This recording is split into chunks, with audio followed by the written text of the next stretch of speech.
Vous écoutez La Voix de l'Espérance, une émission qui vous apporte paix, joie, confiance et espérance.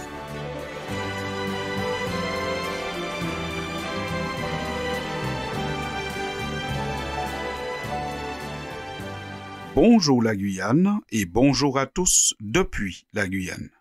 Connaître et naître, tel pourrait être le slogan qu'on pourrait adopter en cette veille de rentrée scolaire.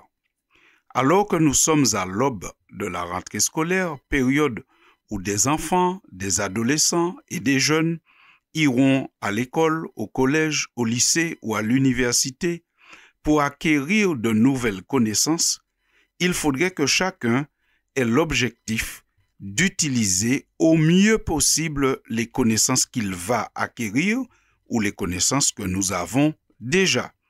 Nous devons nous rappeler que les connaissances que nous emmagasinons, ce n'est surtout pas pour les utiliser à des fins répréhensibles, mais c'est toujours dans le but, normalement, de les utiliser pour notre épanouissement et pour le bien général, c'est-à-dire le bien de notre prochain.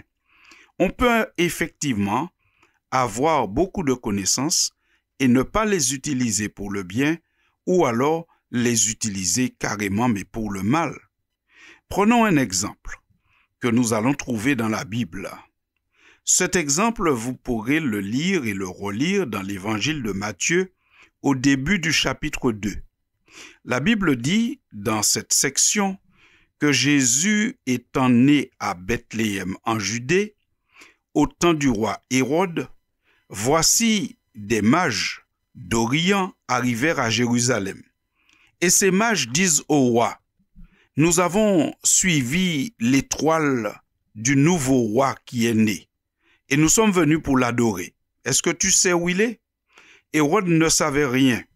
Alors Hérode, ayant appris cela, fut troublé. Et oui, il a de quoi être troublé parce qu'il est roi et on lui dit qu'il y a un nouveau roi qui est né. Alors il se renseigne, il veut savoir, mais est-ce vrai? Est-ce qu'il y a un nouveau roi qui est né?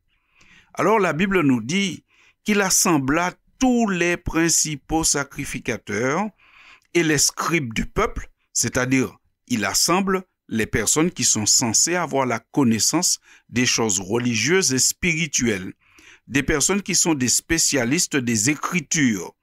Il les rassemble et il leur pose la question, « On m'a parlé d'un roi qui est né. Est-ce que vous savez où devait naître ce fameux roi, ce Christ ?» Alors, ces hommes qui sont des érudits, des spécialistes de la Bible, des Écritures, ils disent au roi, « Écoute, oui, nous savons, parce que dans la prophétie, c'est-à-dire des livres qui ont été écrits avant la période où il vivait, on a déjà raconté ce qui devait arriver par rapport au roi. » Alors, ils lui dirent, « Écoute, ce nouveau roi, la Bible dit, les prophéties disent qu'il doit naître à Bethléem en Judée, car voici ce qui a été écrit par le prophète. Et toi, Bethléem, terre de Juda, tu n'es certes pas la moindre entre les principales villes de Juda, car de toi sortira un chef qui paîtra Israël, mon peuple. » Alors, on constate que les érudits, les scribes et les pharisiens, ils savaient donc parfaitement, d'après la prophétie, où devait naître le Messie, dans quelle ville devait naître le Messie. Ils le savaient parce que cela avait été prophétisé. Ils le savaient parce que le prophète Michée, au chapitre 5 de son livre, avait révélé que le Messie devait naître à Bethléem. Par conséquent, on peut aussi supposer qu'ils connaissaient les autres prophéties concernant Jésus, telles que celles qu'on trouve dans le livre du prophète Ésaïe, au chapitre 7 et au verset 14, où il est dit que le Messie devait naître d'une vierge. La vierge sera enceinte et elle mettra au monde un fils et l'appellera Emmanuel. On peut aussi supposer, avec une quasi-certitude, qu'il connaissait aussi la prophétie de Zacharie, au chapitre 9 de son livre et au verset 9, quand il dit « Réjouis-toi, fille de Sion, lance des acclamations, fille de Jérusalem, car voici ton roi vient à toi, il est juste et victorieux, il est humble et monté sur un ânon, le petit d'une ânesse. Oui, Zacharie avait prophétisé que lorsque Jésus entrerait dans Jérusalem, eh bien, qu'il entrerait monté sur un ânon, le petit d'une ânesse. Et c'est effectivement ce qui s'est passé.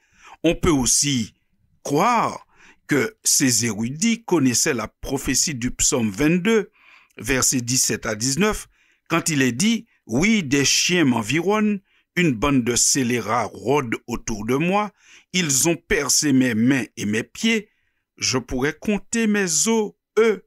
Ils observent, ils me regardent, ils se partagent mes vêtements, ils tirent au sort mon habit. » Fin de citation. Toutes ces prophéties, on peut imaginer que les érudits les connaissaient puisqu'ils connaissaient celle de Malachie, forcément, ils connaissaient les autres prophéties qui annonçaient le Christ. Ils avaient donc de la connaissance. Mais qu'ont-ils fait de cette connaissance? Toutes ces prophéties qu'ils connaissaient se sont réalisées à la lettre devant eux.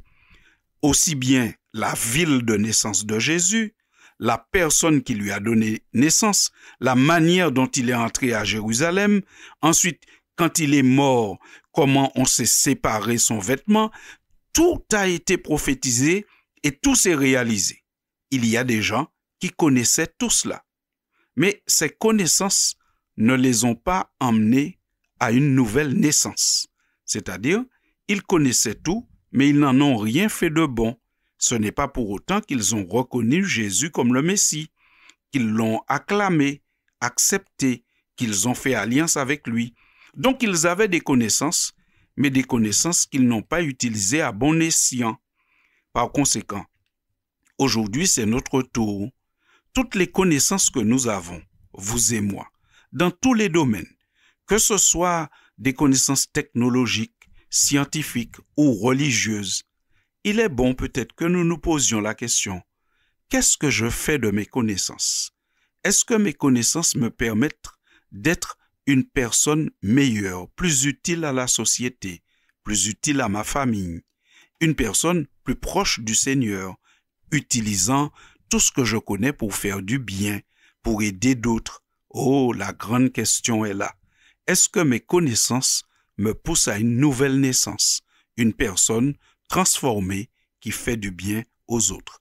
En tout cas, en cette veille de rentrée scolaire, alors que nous posons cette question, nous souhaitons que tous nos enfants, nos ados, nos jeunes, tous puissent véritablement acquérir beaucoup de nouvelles connaissances.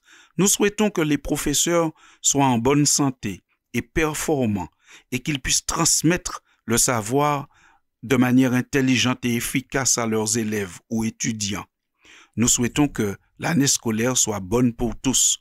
Nous souhaitons aussi que nous ayons tous beaucoup de connaissances, mais que nous les utilisions forcément pour le bien, pour faire la décision dans des situations compliquées, soit dans notre famille, soit dans la société et surtout avec Dieu. Merci pour votre attention, chers auditeurs, et à très bientôt pour une prochaine chronique.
C'était La Voix de l'Espérance, une émission préparée par l'Église adventiste du 7e jour. Si vous désirez avoir une copie de la causerie d'aujourd'hui, demandez-la. Elle vous sera donnée gracieusement.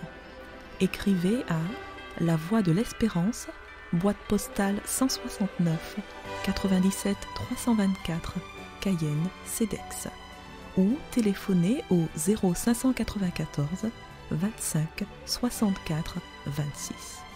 Merci chers auditeurs et à bientôt.